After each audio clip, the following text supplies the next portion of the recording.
Jhiaxus is a perfect pick for Legacy and is everything that this line should be about, but the magnificence of this megalomaniac comes at a bit of a cost. Welcome back to the show, it's Gay for May, and today we're looking at Legacy Jhiaxus, the Liege Shinturo himself. A colossal, oversized voyager, Jhiaxus is one hella thick BWC, definitely befitting of a character who's bad enough to take on both Optimus and Megatron and win. But it's not just his impressive size that I'm happy about. Bask in the absolute glory of his G2-ness with these bright and oversaturated reds, greens, and golds. Now, these definitely aren't the typical Decepticon colors we're used to. You'd expect to see this kind of color palette down in the Play School aisle next to the Rescue Bots, not on an intergalactic warmongering genocidal tyrant. But this indicates the Transformers team was dedicated to providing the best, most accurate representation of this character that they could, because after a lifetime of being relegated to off-color repaints, having his own brand new mold, colored as insanely as he looks on the comic page, is not only what this character deserves, but it's pretty refreshing because he isn't just another Decepticon who's a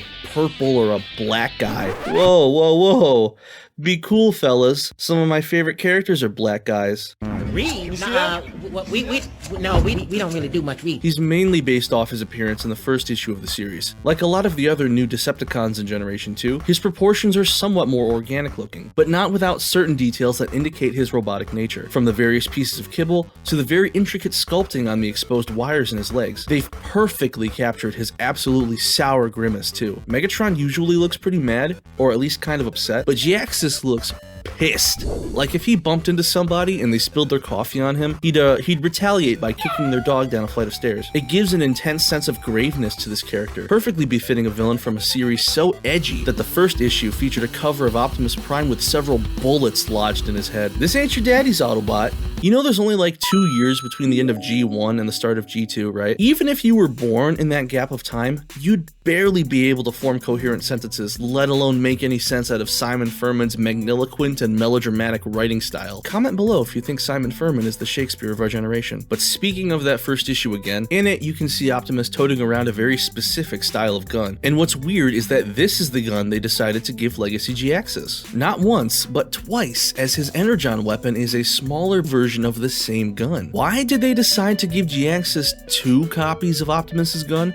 and not his own arm-mounted weapons that he sometimes uses in the comic? I think I would have preferred an attempt at those, with the smaller gun maybe still included as a little Energon Easter egg, cause otherwise these really feel like they should belong with a Legacy G2 Optimus Prime figure. No, a different one. But even without real accessories, Jhiaxus is a beast to pose, because his articulation is some of the best we've seen in this line. Not only does he feature the coveted fickle fingers of fate, allowing him to hold a matrix or just about any cool thing you have lying around in your mom's bedside table, but he also has custom designed hips, a feature that is typically reserved for the most privileged of figures. No messing around with any stupid skirts or loincloths. Jhiaxus's hips rotate freely without compromising the design of his crotch. He can pull off awesome high-flying poses or something a little more low-key and menacing. Between the superior articulation and the superior hip design, truly it is he alone standing atop the ladder of supremacy. But as I said at the beginning, all this height supremacy comes at a price, because there are a couple of deal breakers that might make some people hesitate buying him. While he is pretty big, he's also pretty light and hollow.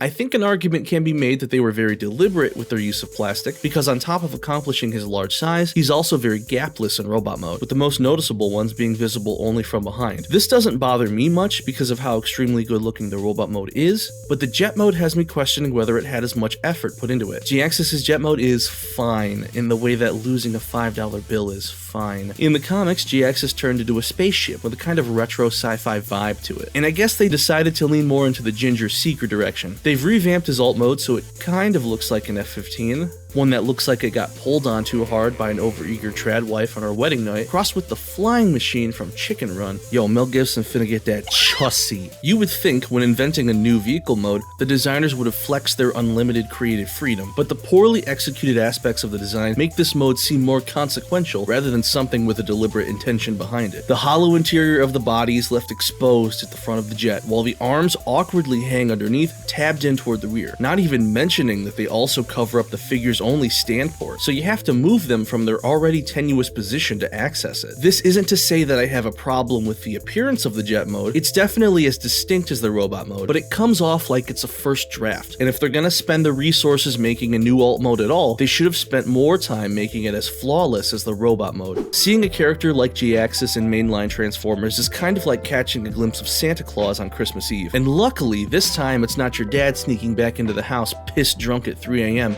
after downing some holiday spirits at Henry VIII's. This is what makes Legacy so special. It's this bucket where all these obscure characters can be tossed into and given a chance to become great toys. Yeah, we're getting mixed results in how their vehicle modes are being handled, but Jhiaxus gets me so excited to find out who could be next in Legacy, especially after this last San Diego Comic-Con, where they confirmed that the sky's pretty much the limit. Hopefully this means we'll see some fan favorites making their return soon, but what I'm praying for personally are characters from Japanese series that haven't seen much love in the West, like from Victory or Kiss Play.